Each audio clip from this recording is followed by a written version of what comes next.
বর্তমানে ইরান ও যুক্তরাষ্ট্রের মধ্যে উত্তেজনা চরম পর্যায়ে পৌঁছেছে। সাম্প্রতিক সংবাদ অনুযায়ী পরিস্থিতি বেশ জটিল। বর্তমান পরিস্থিতি জানুয়ারি 2026 সালের শুরু থেকে ইরান ও যুক্তরাষ্ট্রের মধ্যে সরাসরি সামরিক সংঘাতের শঙ্কা তৈরি হয়েছে। যুক্তরাষ্ট্রের নবনির্বাচিত প্রেসিডেন্ট ডোনাল্ড ট্রাম্প ইরানের ওপর সর্বোচ্চ চাপ ম্যাক্সিমাম প্রেসার প্রয়োগের অংশ হিসেবে কঠোর অবস্থান নিয়েছেন।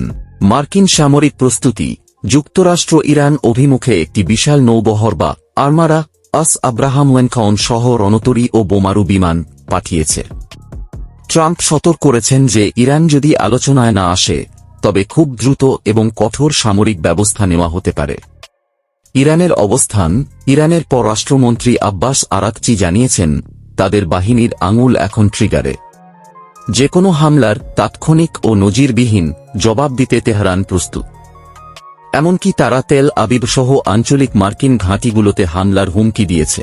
পূর্ববর্তী সংঘাত 2025 সালের জুনে ইসরায়েল এবং যুক্তরাষ্ট্র যৌথভাবে ইরানের পারমাণবিক স্থাপনায় হামলা চালিয়েছিল, যা 12 দিনের যুদ্ধ হিসেবে পরিচিত।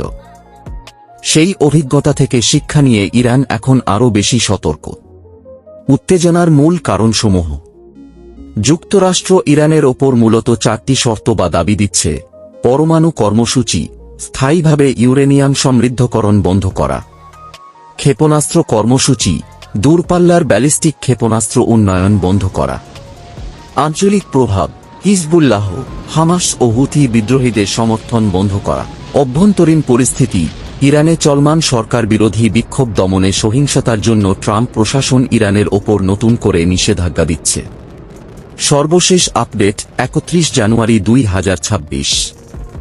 নিষেধাজ্ঞা শুক্রবার 30 জানুয়ারি ইরানের স্বরাষ্ট্রমন্ত্রী এসকান্দার মোমেনি এবং বেশ কিছু কর্মকর্তার ওপর যুক্তরাষ্ট্র নতুন নিষেধাজ্ঞা আরোপ করেছে। কূটনৈতিক তৎপরতা তুরস্ক বর্তমানে দুই দেশের মধ্যে মধ্যস্থতা করার চেষ্টা করছে। ইরানের পররাষ্ট্রমন্ত্রী আঙ্কারায় তুর্কি কর্মকর্তাদের সাথে বৈঠক করছেন যাতে একটি সম্ভাব্য যুদ্ধ এড়ানো যায়। দ্রষ্টব্য পরিস্থিতির দ্রুত পরিবর্তন হচ্ছে। ইরান বর্তমানে যুদ্ধের প্রস্তুতি ও রেডিনেস ঘোষণা করেছে, তবে তারা শর্তহীন আলোচনার চেয়ে সম্মানের ভিত্তিতে আলোচনার পথও কিছুটা খোলা রেখেছে। ইরান ও যুক্তরাষ্ট্রের মধ্যে এই উত্তেজনা কেবল সামরিক সংঘাত নয়, বরং এটি সারা বিশ্বের জ্বালানি বাজার এবং ভূরাজনৈতিক স্থিতিশীলতার ওপর বড় প্রভাব ফেলছে। যদি সরাসরি কোনো সংঘাত শুরু হয় তবে তার প্রভাব হবে সুদূরপ্রসারী। তেলের দাম মধ্যপ্রাচ্যে যুদ্ধ লাগলে বিশ্ববাজারে অপরিশোধিত তেলের দাম 1 লাফে প্রতি ব্যারেল $150, $200 উঠে যেতে পারে। হরমুজ প্রণালী ইরান হুমকি দিয়েছে যে হামলা হলে তারা এই জলপথ বন্ধ করে দেবে, যা দিয়ে বিশ্বের মোট তেলের প্রায় 20% পরিবহন করা হয়।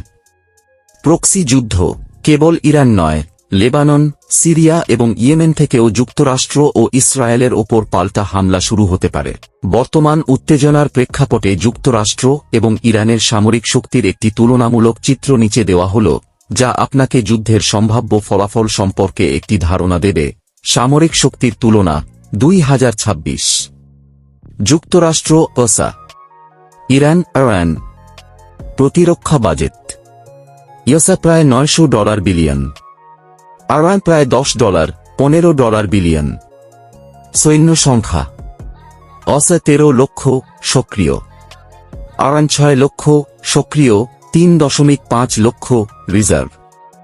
যুদ্ধবিমান ওসা 13,000 বিশ্বের শ্রেষ্ঠ, ইরান 500, বেশিরভাগ পুরনো মডেল।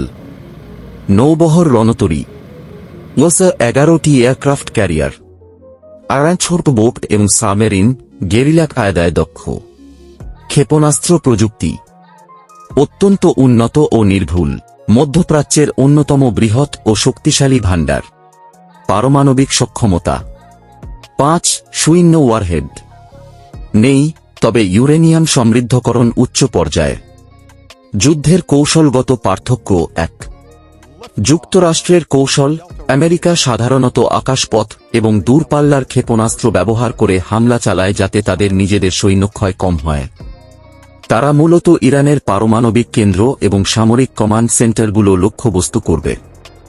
2। ইরানের কৌশল, ইরান সরাসরি যুদ্ধে না গিয়ে অপ্রতিসম যুদ্ধ, এসিমেট্রিক ওয়ারফেয়ার পছন্দ করে।